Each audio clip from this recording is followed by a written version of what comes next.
champion with the exclusive Accuweather forecast and the Eyewitness News team. Now, Eyewitness News. Good evening, I'm Bill Beutel. Police in Westchester County call him the Scarface burglar. In neighborhoods there, many of them are living in fear. But he does more than rob, and police are worried that this one-man crime spree could become even more violent than it is. Victoria Corderi now is live in Yonkers with more on this man and why they call him Scarface. Victoria? Bill, the so-called Scarface burglar struck here in Yonkers yesterday, and it is the fourth time he has hit this area. And as you said, he is not just a burglar. For example, yesterday he tried to rape the homeowner during a break-in. He's targeted residential neighborhoods all over southern Westchester. The police departments of the various towns have released several composite sketches, but this one is considered to be the most accurate. The so-called Scarface burglar is described as slender, light-skinned black male in his 20s, 5'10" to 6 feet tall. He has gold teeth and is said to be clean-cut. He has a scar on the right side of his face, thus the nickname. The Scarface burglar is armed with a knife, and police fear he may be getting progressively out of control. He tends to strike residences during the day, and he's roughed up several of his victims. He's terrorized residents since January. First, January 11th, he forced himself into the home of an elderly woman in Bronxville.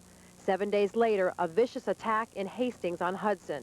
He pushed in the front door of an elderly resident, sodomized her health care worker, locked them both in a closet. Then, February 12th, he hit a home in New Rochelle. 2 months later, he stole $30,000 from an elderly Pelham woman, and he beat her. And between April 23rd and May 3rd, he struck 4 homes in Yonkers. He seems to be progressively getting more and more vicious, and this is where we're headed in this direction now. Before he kills somebody, we'd like to get him. And that rightfully frightens area residents like the Nicoletti family of Yonkers. It's very scary. I mean, you know, nobody's caught him yet.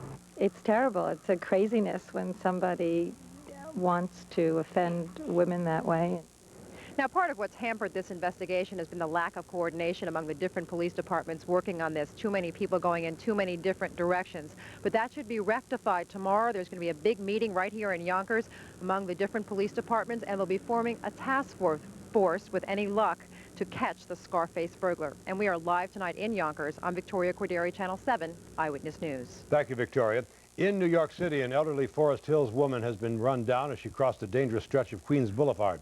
74-year-old Rosa Ferran is in critical condition tonight.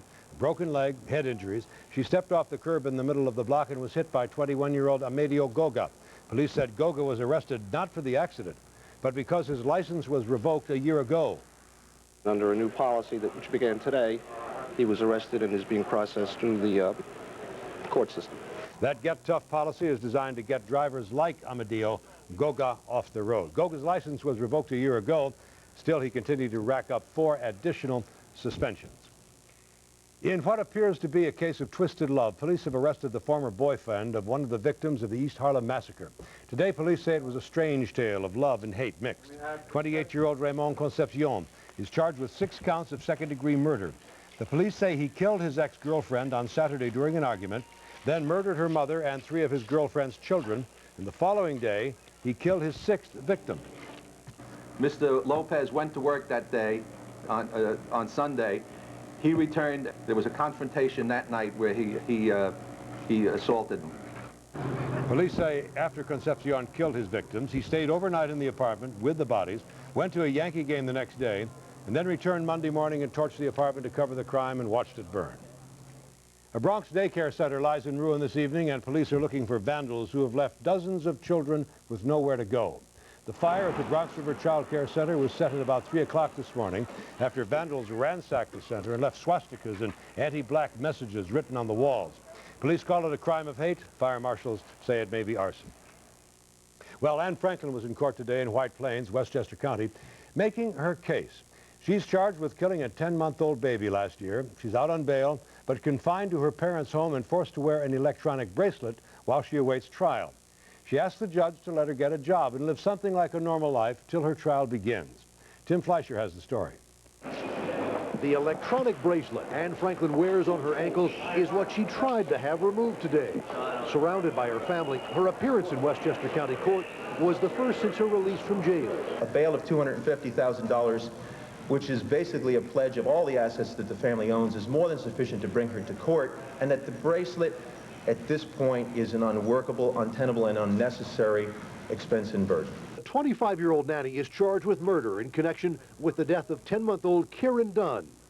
Police say the child, while in Franklin's care, suffered a fractured skull and died a week later. The people submit that she will not appear on murder in the second-degree charges if there are no restraints on her whatsoever. I'm not inclined to grant the removal of the bracelet. The judge is considering a request to allow her to go to a new job offered to Franklin by a family friend, a job her attorney refuses to reveal.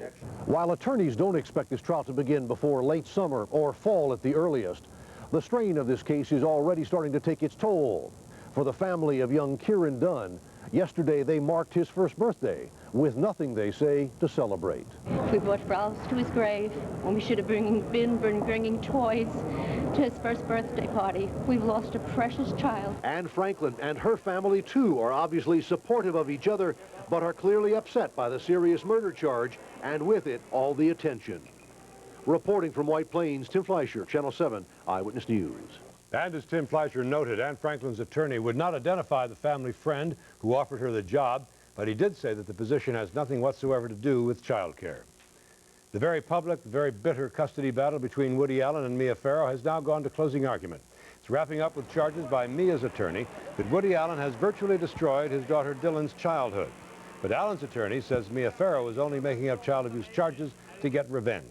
The two are fighting for custody of 3 children, Satchel, Dylan, and Moses.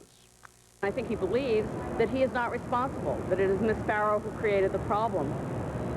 I find incomprehensible. The Yale New Haven team had concluded that the abuse did not occur. We urged the court to find that as a fact and move on. And if there was no abuse, then he's entitled to restore his relationship as a father. The judge is expected to make a decision in this case within a month. There is also a battle over local school boards as New York voters go to the polls in all 32 city school districts today. The Board of Elections says the turnout was higher than expected, perhaps because conservative and liberal groups have distributed voter guides pushing their particular candidates. There is a lot of interest in this election, but the results of it will not be known for about 2 weeks. Well, in New York City, a budget is a political document, just as a speech is a political document. So when the mayor came out yesterday with his multi-billion-dollar budget, balanced with money he hopes will be there was a lot of fallout, criticism from the people who want to take his job away. Political correspondent Pat Dawson has a report. Sharing a conference call photo op with the president this morning, the mayor opted not to make another pitch for federal money. But soon after, he was off to Albany seeking state aid for his aching budget. And just as he'd predicted in his budget announcement yesterday, the first waves of an election year political storm have started to break over his head. Ask what new revenues totaling $280 million they would endorse. And make sure they give you $280 million worth of real answers. The mayor has failed to make tough choices. When he goes to Albany and he goes to Washington, this isn't about the needs of New York. These are about the political needs of David Dinkins. Signaling a principal theme of his campaign, Giuliani did go on to insist the mayor had created his own confidence deficit by backing off his repeated pledges to grant union raises only in exchange for dollar-for-dollar productivity givebacks. Say to the union, if you want an increase, you can have it, but you're going to have to find ways to save money in this $30 billion budget. The mayor's principal Democratic opponent offered an equally snappy quote that echoed the Giuliani critique. For 3 years, David Dinkins has taxed and cut services to the bone. We need to change the civil service rules. We need to change the union work rules. It also raised the possibility of 2 opponents apparently trying a risky tactic in New York, running against labor. In the mayor's defense, the dollar cost of his labor settlements was historically low, but the standard his opponents will accuse him of failing to meet, no union raises without givebacks, is one he's set for himself. By that measure, the budget gap could be a potent political weapon against him. Pat Dawson, Channel 7 Eyewitness News. When we come back in just a few moments, a moving, emotional tribute to the heroes of the Warsaw Ghetto Uprising. 50 years after a massive campaign of terror and retaliation, the world still remembers. In our special report, From Uprising to Rising Up, next. A introducing Weight Watchers' free trial offer. Weight Watchers is not a diet. It's a way of life. This is a picture of me before I joined. This is you? Is this great? Come to a free trial meeting at the new Weight Watchers. Pay just $13, only if you join. So call 800-333-3000. If I can do it, you can do it. It's Macy's one-day sale. Wednesday, with spectacular store-wide savings. 8 a.m. to 11 p.m. Emerald and white sapphire bracelets, $9.99. White shoes, 25% off. Rayon blouses, just $19.99. Save an extra 10% on all cookware sets, already 20 to 50% off. Plus 3 hours of extra early morning specials starting 8 a.m. Macy's one-day sale. Wednesday. Dreyfus knows opportunities have to be chosen carefully, which is why the Dreyfus Growth and Income Fund is so appealing. Since it began over 15 months ago, the fund is up over 26% and has now attracted over 40,000 smart investors. For more information and a free prospectus, call 1-800-DREYFUS. Dreyfus Growth and Income Fund. Survival of the smartest. Ants. Most insecticides can't kill them all, so we developed new Combat Super Bait insecticide. It's specially formulated to kill common household ants and get to the source of your problem. Ants take the bait back to their nest and start a domino effect that kills the queen and the entire colony. We guarantee it, or your money back. New Combat Super Bait in the gold box. We've made a science of killing your ants. We talk today about Bosnia and ethnic cleansing. The Jews of the Warsaw Ghetto knew all about ethnic cleansing, but we call it the Holocaust. 50 years ago, the headlines were about the Warsaw Ghetto Uprising. We continue our special report on Poland, from uprising to rising up.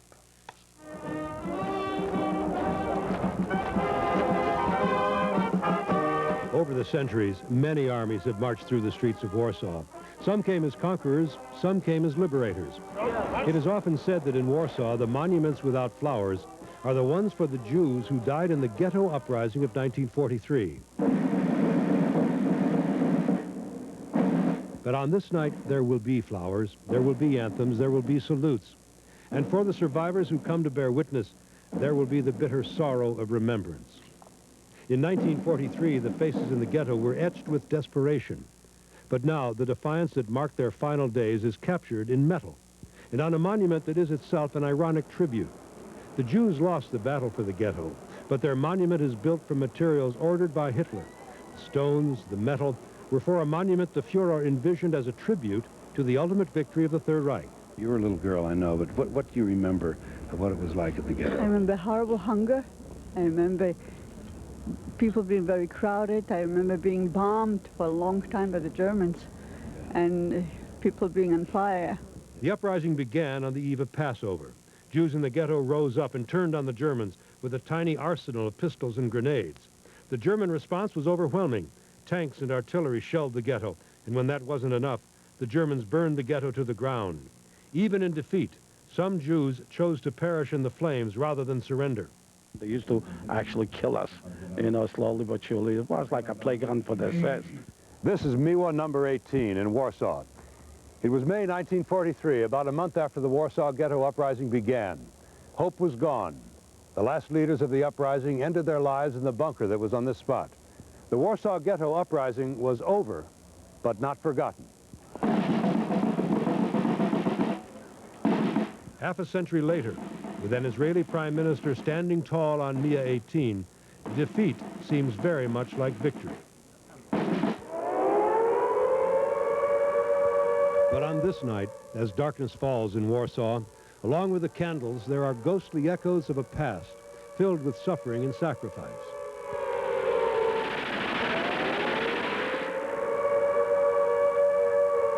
By the end of the war, barely 200 Jews still lived in Warsaw. And on this night, Polish President Lech Wałęsa saw that as proof that ideas can kill, as did the idea of Nazism, while other ideas, like resistance in the ghetto, can nourish life. Vice President Al Gore paid tribute to the men, women, children who turned on their oppressors, the hopeless who struck a final blow for dignity. Gore said, even in defeat, they were victorious. The story of the Warsaw Ghetto is sacred text for our time. It warns us of the unfathomable power of evil, the pestilence of the human soul that for a time can dissolve nations and devastate civilizations. But the uprising in the ghetto also warns tyrants wherever they rule that a fierce, bright light blazes eternal in the human breast and that the darkness can never put it out.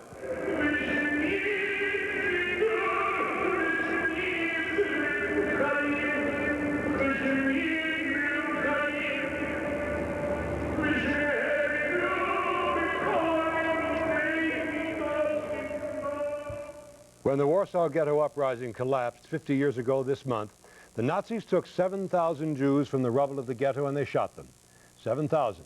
And perhaps an additional 30,000 survivors were sent to die in the death camp at Treblinka. Tomorrow at 6, the legacy of all those deaths. Poland's political and religious leaders preach tolerance in a country where a great many people still hold anti-Semitic views. When we come back in just a moment, she pulls rank in the New Jersey Transit Police Department after first breaking some new ground. And the NHL hands out the stiffest penalty in hockey history after a cheap shot sidelines a New York Islander. And the Knicks try to make it 3 in a row against the Pacers. We go live in a moment to Indianapolis. Next, in sports with Scott Clark. They say love is lovelier the second time around. But what about parenthood? More and more older men married for the second time are finding themselves daddies again. Many are thrilled. Some aren't so sure.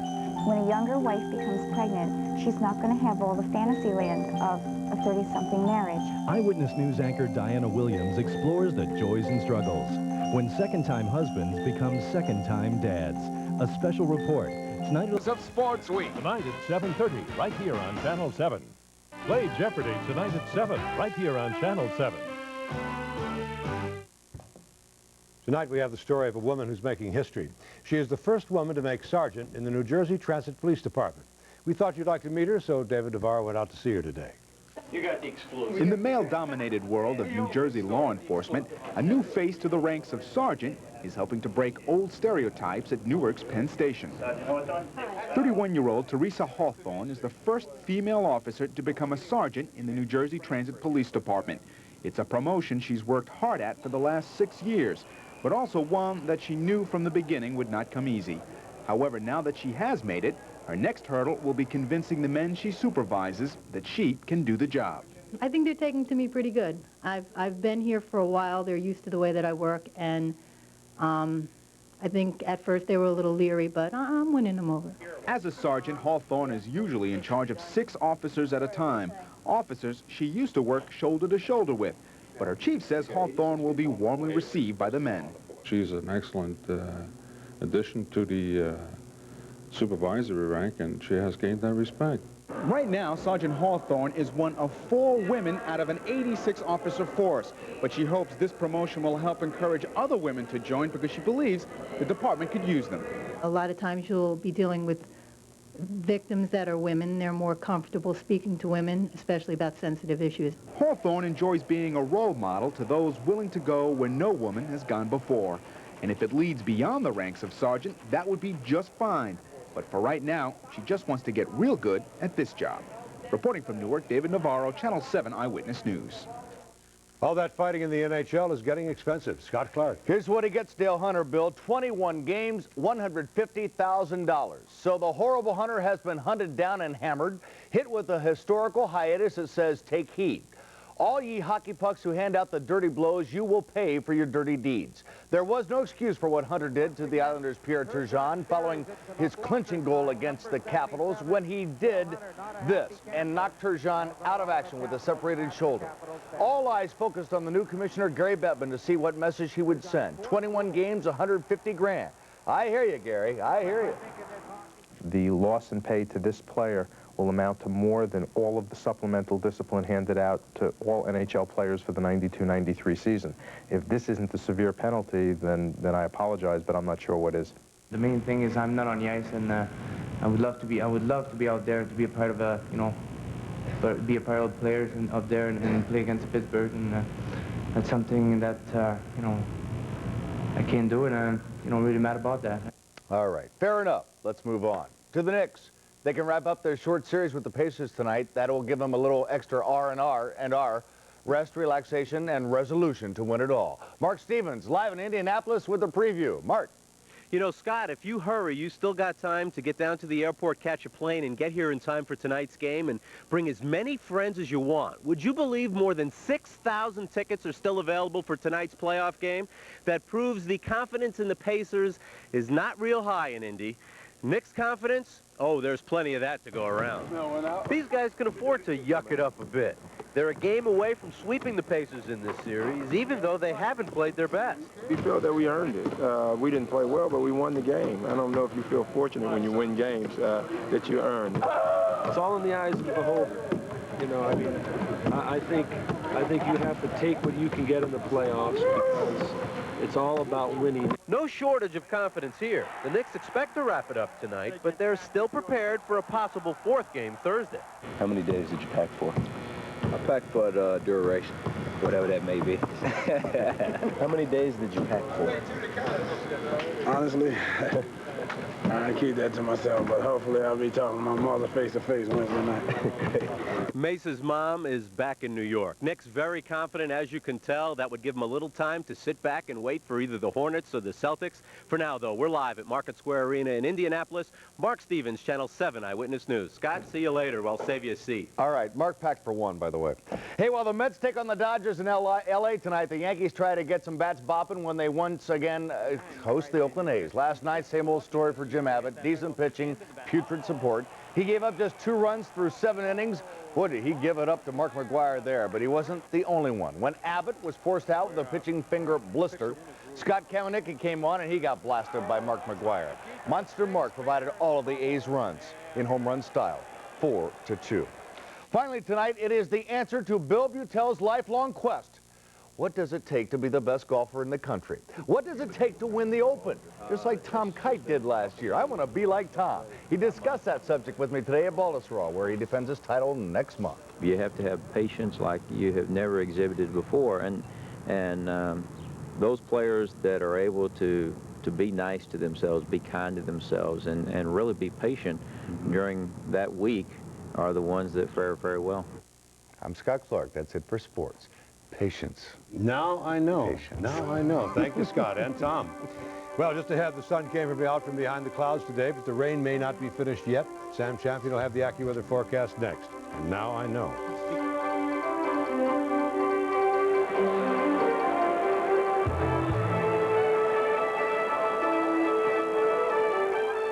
Do the one. A&S one-day sale. Wednesday. Store-wide. The one with 25 to 50% off thousands of Mrs. Soft glasses. 25 to 40% off thousands of dresses. Career coordinates. 25 to 40% off all sleepwear. Your favorite canvas kid. Just $19.99. Plus 30% off every men's suit. Sport coat. Blazer. Selected spring-made twin sheet set. $9.99. Oster's 5-in-1 kitchen center. $149. Wednesday only. A&S one-day sale. Terrific. And now, another letter to Dear Schweppes. Dear Schweppes, the other day we're at the beach, right? I'm enjoying your fine dry grape ginger ale. It's like, whoa! This stuff is purple. It's ginger ale, but it's purple, right? And it's great, but it's not too sweet. Very tasty. So the dudes are like, let us try it. And I'm like, nay, back off, man. Get your own. It was a tasty addition to most excellent day, and I wish to thank you. Schweppes Dry Grape Ginger Ale. How far can you see? How high can you reach? Every day the world is changing and cable captures it all. Call 1-800-OK-CABLE and for only $4.95, get connected to the voices and visions that shape your world. Since life never pauses for an instant, you can't afford to wait. So call 1-800-OK-CABLE now and get connected for just $4.95. Although we can't predict the future, cable gives you the power to build your own. Cable, at the speed of life. As New York City Controller, I know how important it is to save for all New Yorkers. That's why we started the NYC Bonds program. NYC Bonds are tax-free and affordable to help you save for your retirement, your child's education, or any other long-term goal. I'm pleased to say we're offering NYC bonds again. NYC bonds start at $1,700. To learn more, call 1-800-874-3645. NYC bonds, tax-free and affordable. Well, we had a lot of good weather. We broke the streak today, though. Here's Sam. Had a few clouds this morning, a little drizzle and fog last night. We go back to the drizzle and fog idea tonight. Again, we broke through the clouds with some sunshine this afternoon, and probably we won't be that lucky tomorrow. Let's see what's waiting for us. 67 degrees outside, relative humidity at 78%. Barometer's rising a little bit right now, but that's just a temporary bubble. I think we'll go back to moving that low in our direction and keep the clouds around. Southern winds at about 6 miles per hour. Mostly they'll be from the east or southeast tonight. 90 degrees would have been a record. We stayed in the high 60s for most of us today. Let's see what's up on the satellite picture. Certainly some clouds just wrapped around to the west of us. It's a pretty large area of low pressure. This one shouldn't really come through. It will move more north, and the one that's back off to the Rockies as well will continue on a northern path, so we don't get the direct hit from these lows. We'll just have some clouds to deal with from this first one and that associated front. Cold front does move through tomorrow. We'll push some widely scattered showers with it. We keep the clouds around tonight. That eastern flow moving that fog back on shore tonight. We managed to burn it off and push it offshore during the daytime hours today, but we'll be right back in some drizzle, some fog, and some low clouds tonight toward early in the morning. I don't think we'll get as lucky with the sunshine tomorrow afternoon, so we'll keep the clouds around for probably about 24 hours. Could get lucky with 1 or 2 breaks tomorrow, but again, we're expecting more in the line of 1 or 2 widely scattered showers as that front moves by. The next area of low pressure that's back to the Rockies right now is kicking up some snow. Alta, Utah got about 11 inches of snow. Also some gusty winds. They've had 60, 70 mile per hour winds. The border of California, Nevada, they had to close it down. Zero visibility due to blowing dust at about 119 mile per hour winds. Well, it's a strong low, but this one moves into the heartland, then shoves north into Canada, so we should get by without any effects from it this weekend. So it looks like once we get out of these clouds tomorrow, we start breaking them up the following 24 hours, we could get several days in a row of nice dry weather just in time for the weekend. So we'll put up with this tomorrow. Some clouds around and quite a few of them, 70 degrees and mostly gray skies. 1 or 2 widely scattered showers. If I had to give you a timing on them, we'd probably say toward the afternoon, evening hours tomorrow. 54 degrees, cool and cloudy, some late fog, maybe 1 or 2 bouts of drizzle by early in the morning, mostly cloudy skies. Scattered showers tomorrow afternoon and 70 degrees. Accuweather says we break it all up. 78 on Thursday, Friday, Saturday, Sunday. Nice run of dry weather, a little cooler than it has been in the low 70s. Good-looking weekend. Thank you very much, Sam. Tonight on Eyewitness News at 11, a father's pain. My wife and myself, we don't get full nights of sleep anymore. He says his son was sexually abused by a Catholic priest. Tonight, the anger over the scandal that's rocked the church.